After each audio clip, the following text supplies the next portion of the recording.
বন্ধুরা, আজ আপনাদেরকে দেখাবো আনারসের চারা কিভাবে রোপণ করা হয়। এই যে দেখতে পাচ্ছেন, এগুলো কিন্তু আনারসের চারা। এগুলোকে ক্ষেতে রাখা হয়েছে রোপণ করার জন্য। এই যে দেখতে পাচ্ছেন, এটা ক্ষেত।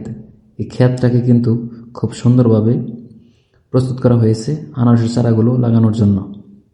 এই যে দেখতে পাচ্ছেন, এখানে কিন্তু আনারসের চারাগুলো রোপণ করা হচ্ছে। এই চারাগুলো কিন্তু খুব সুন্দরভাবে সারিবদ্ধভাবে একটা দূরত্ব বজায় রেখে রোপণ করতে হয়, যেন গাছগুলো খুব সুন্দর মোটা তাজা হয় এবং আনারসগুলো বড় সাইজের হয়। সেজন্য একটা দূরত্ব বজায় রাখতে হয়। আপনারা হয়তো অনেকে জানেন না যে এই চারাগুলো লাগানোর 18 মাস পর কিন্তু তারা ফল উৎপাদন করতে পারবে। তো এই দেখতে পাচ্ছেন যে খুব সুন্দরভাবে সারিবদ্ধভাবে চারাগুলো লাগানো হয়েছে।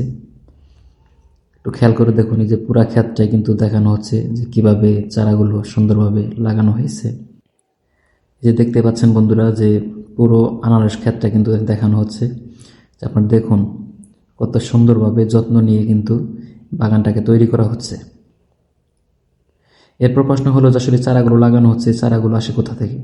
এই যে বন্ধুরা, আপনার চলে আসলাম কিন্তু একটা পুরাতন আনারস বাগানে, যেখানে মূলত এখান থেকে চারাগুলো সংগ্রহ করা হয়।